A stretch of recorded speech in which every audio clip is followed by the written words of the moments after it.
So welcome back to my channel, and today I want to talk about life in Southeast Asia versus life in America.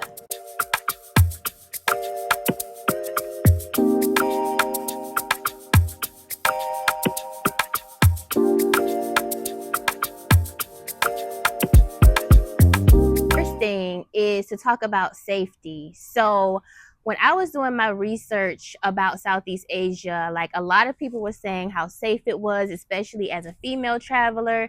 And so I didn't really have a lot of concerns about safety. And once I got to Bali and then I started traveling throughout Southeast Asia, I can probably count on one hand how many times I felt unsafe. And truly, it wasn't anything extreme because you have sketchy people wherever you go in the world. But for the most part, like safety has not been an issue for me. I think it is important to be aware of your surroundings and be vigilant. But I can walk to 7-Eleven at 9 o'clock, 10 o'clock at night, and I'm perfectly fine. Like I've seen children in Bali play late at night and they're good. Like safety is really not a huge concern for me, in my opinion. So I definitely feel a lot safer in Southeast Asia, especially as a Black solo female traveler. And it's not like how it is in America where pretty much anybody can own a firearm, right? They don't own guns here. That's not a thing here. You know, like I don't have to worry about going to the grocery store or going to a concert and have to be on guard because, you know, it's a shootout every other week. That doesn't happen here. So I love the fact that I can be in a place where I feel safe, I feel comfortable. I don't have to worry about looking over my shoulder at all times. For example, just the other day, me and my friend, we were in a co-working space and we decided to go grab dinner. And I was like, okay, I need to put my laptop back in my room. And she was like, no, you can just leave it here. It's fine. And it was very similar to how it was in Bali. Like people would leave the keys to their motorbikes in, you know, right there, and like nobody's going to bother it. Or you may leave your laptop or your phone or whatever in a cafe, run out somewhere, come back, nobody's going to bother it. Like theft, I, theft happens everywhere, but I have not had any experiences where anyone has stolen anything. Like you could really leave some valuable items and nobody's touching it, especially in Bali, because Bali, they really believe in karma. So like you do some crazy stuff, they firm believers that it's gonna come right back on you. But yeah, that's just one example of like you don't have to be so like on guard, like you don't have to be so tense, and I can really like relax and just chill, you know. So it's definitely a different energy like when it comes to safety. And because I've been, you know, in America, you gotta be hyper vigilant, honey, because you just never know what's gonna happen. But here, like I can really say that my nervous system has my nervous system is at ease, okay? Like it's definitely a better quality of life. Affordability. I am frugal Francis, okay? Like I love to save a coin whenever I can.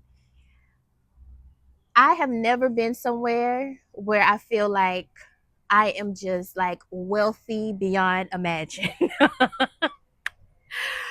You can get a place, and I've lived in Bali and now I'm currently in Thailand. You can get an apartment for as low as $300 a month. $300 a month. Okay? Please. And a lot of the places, they come fully furnished.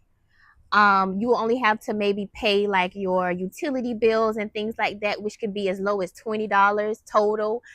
It's unheard of how inexpensive it is to live here, especially if you're making US money. Your money goes a very long way here. So affordability is, compared to America, child, there's no comparison. There's no comparison. Like I can go to the 7-Eleven and I can get a meal for 2 days and it costs me $10 or less. Yeah. if you're anything like me and you don't like to cook and you eat out all the time, baby, this is a dream come true, okay? Especially when I first got to Bali, I'm like, this is how much? $5? $7? Like, what? Like unheard of. And back in America, I'm paying like $1,500 a month for an apartment, or $300 for car insurance. And maybe here I don't even drive. Okay, I take public transportation. Public transportation per week for me is like, how much? Maybe like $6 per week.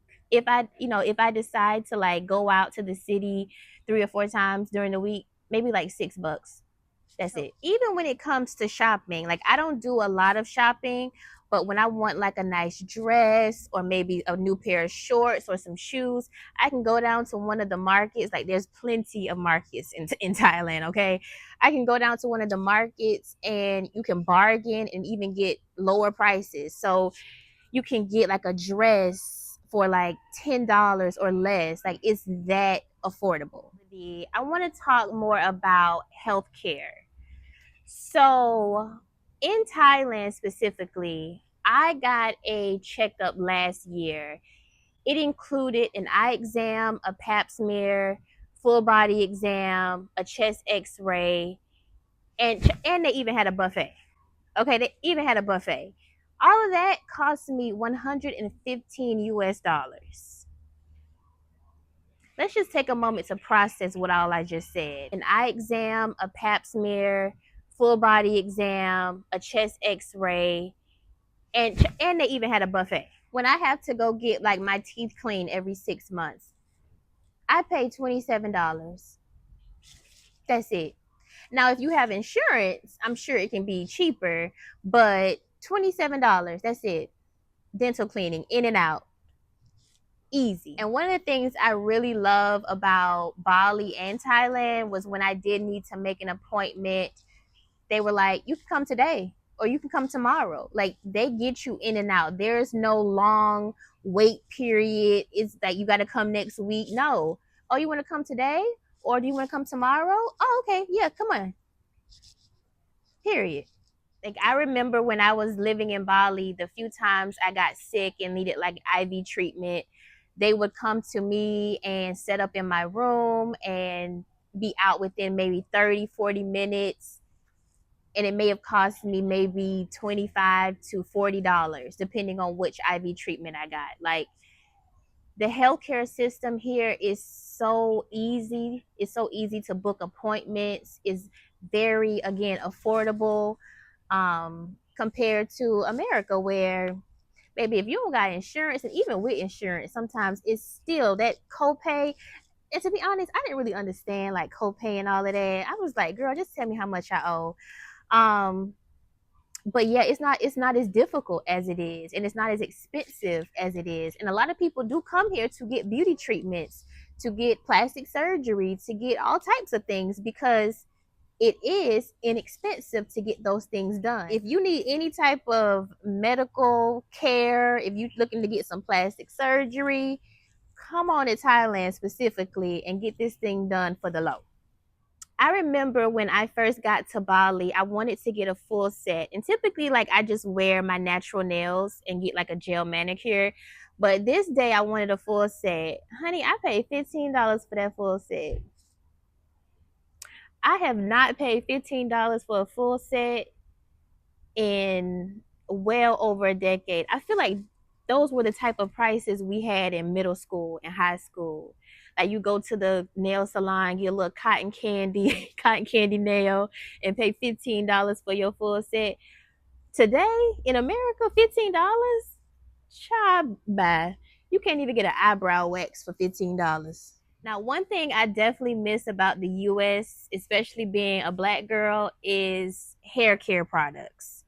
So, it's easy to go to the beauty supply store and get what you need and, go home.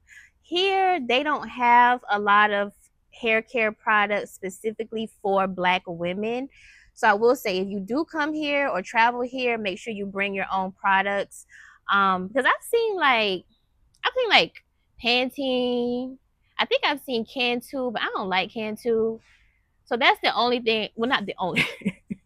Not the only thing I miss about America, but that's one of the things I definitely miss is access to like hair care products that I use for myself as a black woman. And in Bali and Thailand, you can find a lot of braiding shops. So they do know how to do braids and faux locks. I even found a black hairstylist and she does sew-ins and also braids and things like that. But I haven't found anybody that can really treat my natural hair.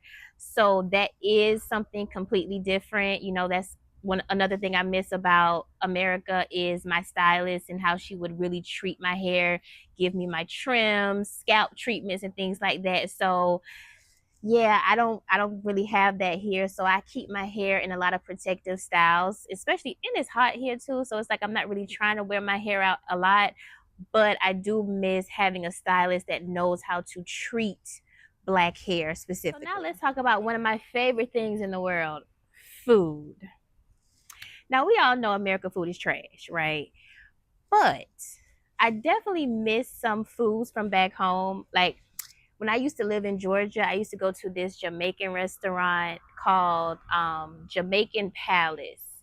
And Lord, they had some good oxtails and good rice and plantains and stuff. So I definitely miss home as far as the food. Even though the food that, they put a lot of pesticides, a lot of chemicals, a lot of stuff we don't need in our bodies. I definitely miss the food back home, especially my mom's like home cooked meals. Say the food here in Southeast Asia is on point. Okay, it's seasoned. This ain't Europe. They season their food. Okay, sometimes I have to say like like less spicy or something like that, but I can get cabbage, rice, and some chicken wings. Baby, that's a home cooked meal right there. Okay, the foods here, I've definitely seen a change in my body specifically. Um, what I will say is this may be TMI. I don't really know, but y'all, it's my channel, whatever. I used to have extremely painful periods. And I had been on birth control for a decade just to control like my cramping and the heavy bleeding. But since being overseas, I no longer take birth control. My menstrual cycles every month are, I still have a little cramping, but it's bearable.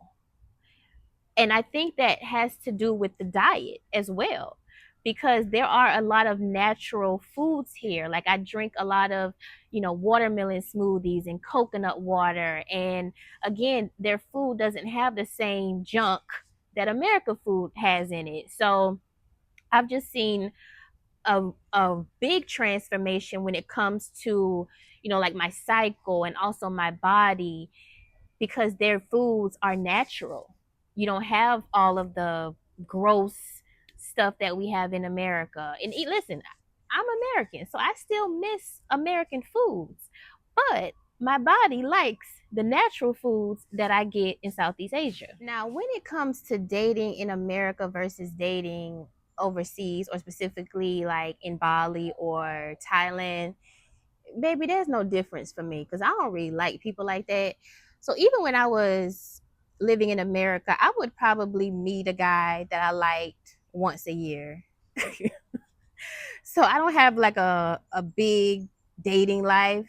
Um, Now, if you black and you come to Southeast Asia, I'm not saying you cannot meet a black person, but open up your mind to the possibility of other ethnicities. Okay, because I mean, if you meet a black man in Asia, 9 times out of 10, he's probably looking for an Asian woman. If we could just keep it real. But I've had guys approach me and try to get to know me, but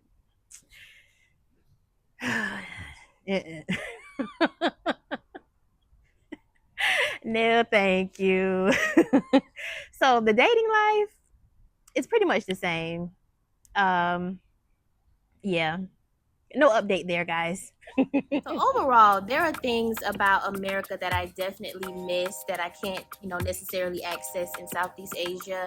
And of course, I miss my people from back home. But it is a dope place to live. Like I mentioned earlier, like safety is it's extremely safe to live here. The cost of living, I think, is like 60% less than America. So that in itself is a blessing. So yeah, like just overall, like even though it takes a lot to give up everything you once were accustomed to live a completely different life, it's been worth it. Like again, I feel more at ease here. I don't have to be on guard as much here, and the people are very kind. And yeah, it's a really dope place. So if you have any questions about living in Southeast Asia, specifically Bali or Thailand, you can definitely hit me up on Instagram or leave a comment in the comment section below. And while you're there, if you made it this far in the video, drop a sunshine emoji, child, because I am melting. I'm about to wrap this video up, okay? But make sure you like, comment, share, and subscribe. Until next time. I can feel it deep inside. It's flowing through my body.